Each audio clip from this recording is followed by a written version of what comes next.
¿Qué pensarías si te digo que existió un equipo que tomó la decisión de morir antes de perder un partido de fútbol? Que rompió las cadenas ideológicas de un país bajo un régimen estricto y equivocado. Que se enfrentó a una de las mayores potencias de la historia y por lo tanto apostaban su vida. Hoy, les traigo la historia del Fútbol Club Star, el equipo que prefirió la muerte a la derrota. En la década de los años 30, en la Unión Soviética, el fútbol se volvió muy famoso, en especial en un país llamado Ucrania. El Dinamo de Kiev fue uno de los mayores referentes del deporte rey en ese país, por no decir el más importante de todo. En 1938, el Dinamo comenzó a bajar notablemente su rendimiento. En ese mismo año consiguieron el cuarto lugar de la liga ucraniana, marcando al aro un total de 76 veces. Luego en 1939 y 1940 el equipo siguió en la mala racha, que los llevó a obtener pésimos lugares en la Liga Nacional. La temporada del año siguiente, jamás se llegó a concretar, gracias a que los alemanes habían invadido a la URSS, el 22 de junio de 1941. Varios jugadores de fútbol ucranianos fueron llamados por el frente cuando los alemanes se acercaron a Kiev. El gran éxito de Wehrmacht provocó la caída de Kiev, donde varios de los jugadores del Dinamo fueron tomados como prisioneros de guerra.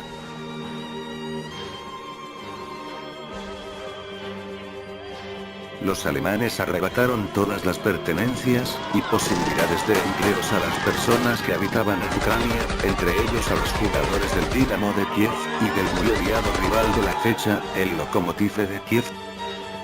Estos equipos se habían enfrentado cantidad de veces en la Liga Nacional de Kiev, se podría decir que este era el clásico de Kiev.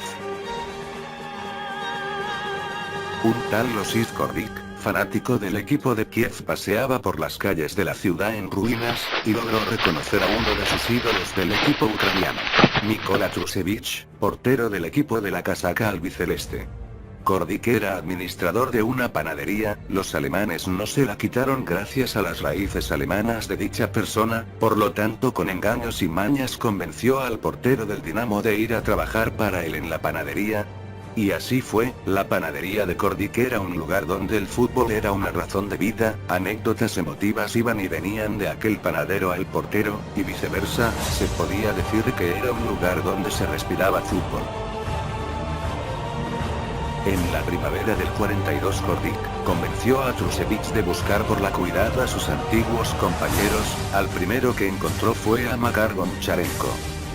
Al cabo de unas semanas en la panadería se escondía un equipo completo de jugadores de fútbol profesionales, 8 de ellos del Dinamo.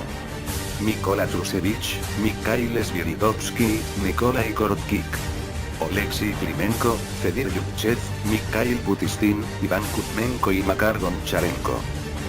Y otros 3 del Lokomotiv: Vladimir Balakin, Vasil Sukarev, Mikhail Mielnifuk.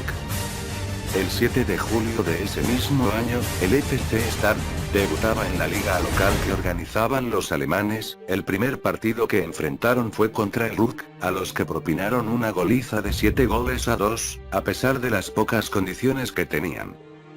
Luego se enfrentaron contra otros equipos, todos del Eje y sus aliados, y en todos pasó lo mismo, el FC Star repartiendo violada a todos los equipos rivales, más fuertes que las del PSG y Juventus al Barça. En fin, jugaron contra la guarnición húngara, donde ganaron por 6-2. Guarnición rumana, golearon 11-0. Luego contra un grupo de militares de ferrocarriles, más otra goleada al saco 9-1. Cada partido acababa en goliza, pero uno de los partidos fue la que los puso en gran riesgo. Un 6 de agosto jugaron contra el Flakelf, de Alemania, y los aplastaron 5-1. Los alemanes sabían que debían asesinarlos, pues provocaban que la gente comenzara a tener ideas revolucionarias, que era algo que ellos no se podían permitir. Desde la capital se había ordenado mandar a matar a los jugadores del FC Star, pero los nazis no querían que la última cara de estos hombres fuera de victoria. Armaron un equipo con estrellas internacionales. El Flakelf de la Luftwaffe tenía una artillería en su equipo, así que pidió la revancha al FC Start para el 9 de agosto de ese año.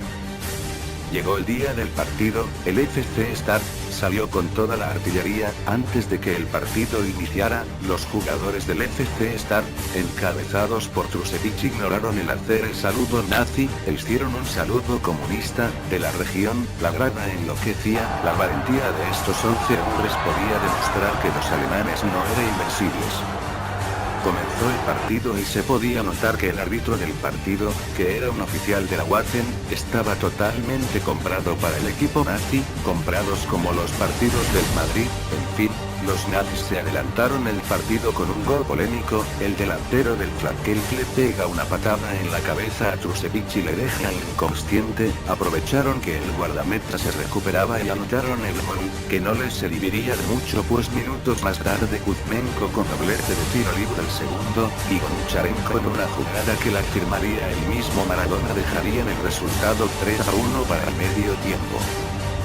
Mientras los jugadores ucranianos se encontraban en los vestidores, entraron un grupo de soldados nazis, para advertirles que si no perdían, no seguirían viviendo.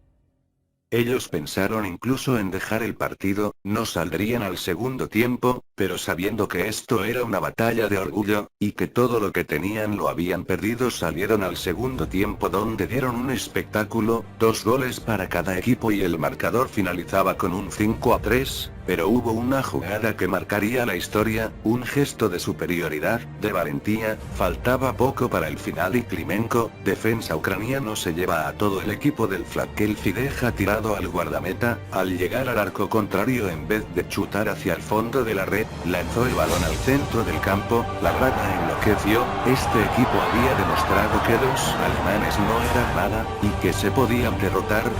Luego del partido no pasó nada, incluso el equipo volvió a jugar un partido, y goleó, esta vez al RUK, nuevamente, por un marcador de 8-0.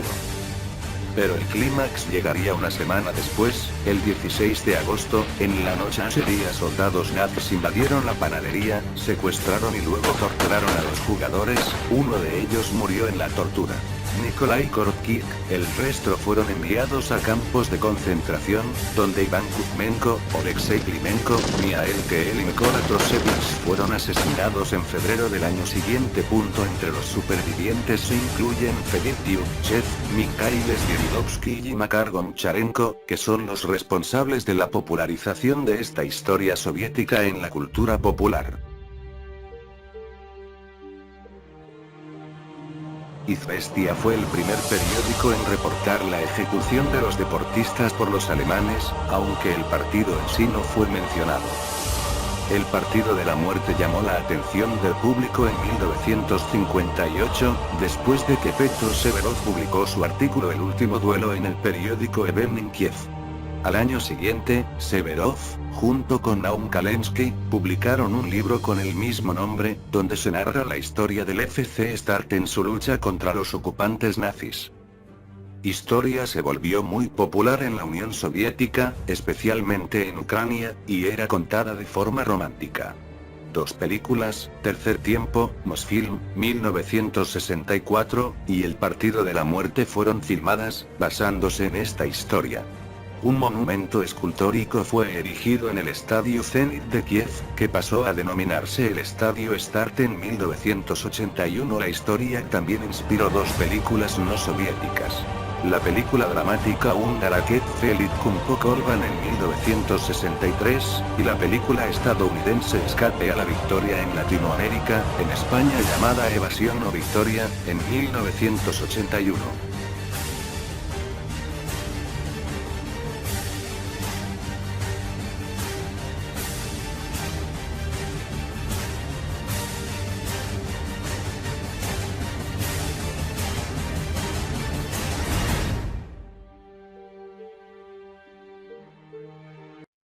Si les gustó el vídeo no olviden suscribirse y darle like, compartan el vídeo con sus amigos, ayúdenme a crecer, este será el inicio de algo grande.